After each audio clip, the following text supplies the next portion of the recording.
welcome to Fish on Fridays. I'm Al McCauley. On October 11th, 1962, then Pope John the 23rd convened what we know as the Second Vatican Council. It started in October of 1962 and it's going to run until 1965, so almost 3 years. And I want to talk about the Second Vatican Council. Now, this is a very momentous event in church history, not just because it happened recently to our own time, but because of the really drastic changes it brought about within the Catholic Church. It's such an important event. In fact, I'm going to take 2 episodes to go through it. So today's episode, I want to look at what is an ecumenical council. Why did John the 23rd feel the need to convene this gathering? And what was his hope going into the council in 1962? Then next week, I'm going to have another episode, the second part of this little mini series, if you will, that talks about what's the upshot of Vatican II? What changes came about as a result of this momentous event? And so that's kind of what we're going to look at. So today, let's back up a little bit and look at what is an ecumenical council. The word ecumenical is a Greek word. It means from every inhabited home. So it's just a fancy way of saying it's worldwide. When the church calls an ecumenical council, it's a pope that will convene it typically. The hope is to bring as many leaders, bishops and priests from around the world to take part in these proceedings. Now, in our history, we've had 21 ecumenical councils. The first happened in 325, the Council of Nicaea, famously where we get our Nicene Creed from. And then the most recent one, obviously the 21st, is Second Vatican Council from 1962 to 65. Now, Vatican II is a little different than the first 20. The first 20 councils were all called in response to some threat to the church, some heresy or false teaching or some kind of threat on the institution of the church or on the teaching or the morals and the values of the church that it needed to respond to. So you see a lot of early church heresies being dealt with in the first several councils. Council of Trent in the 16th century famously dealt with the problem of the Reformation and Martin Luther and John Calvin and Henry VIII and the way they split off from the Catholic Church. Vatican II is markedly different than the first 20 because it's what we call a pastoral council. It's pastoral because it is trying to respond to the needs of the church within the world. And so it's a little bit different. Some people would argue that it does respond to the heresy of modernism and that kind of thing, but it's really about trying to find its way in the world. And so that's why, that's how it's different from the other councils. But nonetheless, it was the 21st council, and it's important to understand this too. I'm going to get a little bit theological here, but it's important to understand there's some terms I'm going to throw out here that are important to understand. Every church council has some responsibility. And the first responsibility is to represent what's called the magisterium. Now, the magisterium is the church's divinely instituted teaching and governing authority. It's the magisterium is what gives the teeth, if you will, to the church. It's divinely authorized by God to be a presence in the world, to teach us about certain things. And what does it teach us? This is the second theological term. It teaches us the deposit of faith.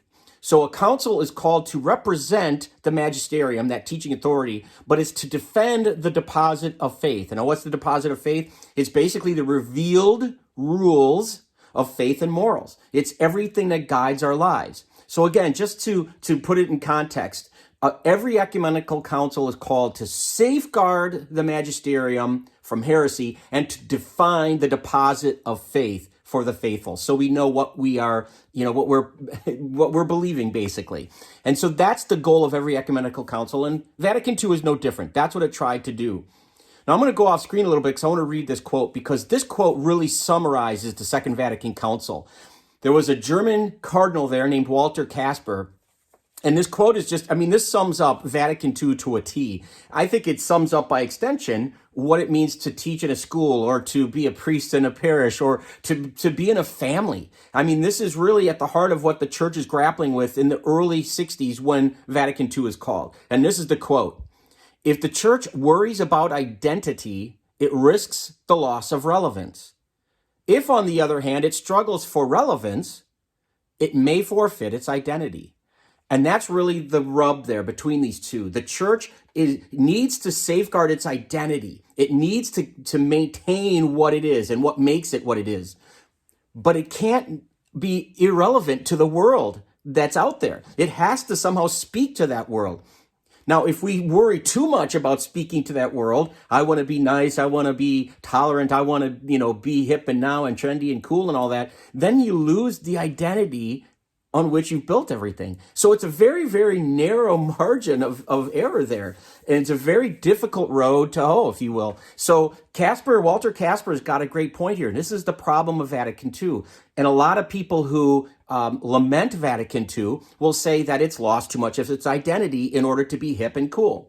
A lot of people who love Vatican II will say, I'm glad it gave up some of that old musty museum-like context so that it could be more real in the world to people who are facing real problems. And again, I'm not here to come down on one side or the other. I'm just here to inform. That's what I'm hoping this series does, and I'm hoping this episode does. So let's talk very briefly, just to end this particular episode, the first of two again, on a little mini series on Vatican II. John the 23rd had a one-word theme for the whole council, and the Italian word is aggiornamento. I think I'm saying that right, but aggiornamento. It means updating, and he felt it was very important for the church to update itself. He said we have to throw open the windows and let the Holy Spirit in. We have to usher in a new Pentecost, if you will. So he really wanted different voices. And to that end, it wasn't just bishops and cardinals and priests attending Vatican II. It was lay people and even women. These things hadn't been done before at any ecumenical council. And so the fact of the matter is, John the 23rd really wanted to get the opinions and the thoughts of a lot of different people. So anyway, aggiornamento, updating. He wanted to update the church. What did that mean? Three concepts that John the 23rd were really hoping to address strongly with this council. And the first is reconciliation with non-Catholics. Not just non-Catholics like Lutherans and Episcopalians, those are still Christians, but even people beyond that who aren't even Christian. So Muslims, Buddhists, Jews, Hindus, etc. That was really an important hallmark for him. He wanted to reach out to the whole world. Second thing I would say he was looking for was greater administrative efficiency within the church. Let's streamline things. Let's make things more productive. Let's make them work better. And let us be able to respond to the needs of the world better through that greater administrative efficiency. The third thing John really wanted, I would say, is that he wanted increased relevance of the church to the contemporary culture.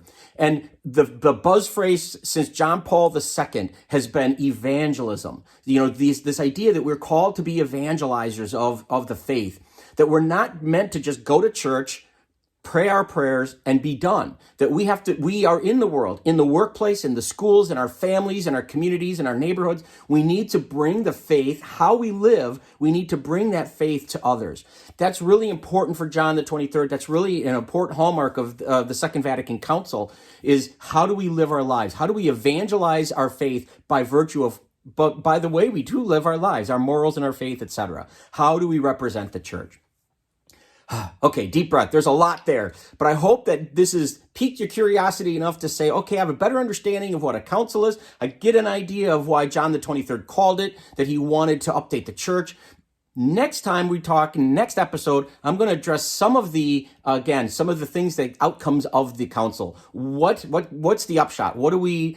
How does the church change because of all of this vision that John the 23rd had? Thanks for watching. I hope that you found this helpful. If you'd like to tune in every Friday, that would be great. For more Fish on Fridays, we'd love it if you'd subscribe to our YouTube channel, follow us on Facebook. But either way, thanks again for tuning in. Until next time, please be good to each other, and God bless.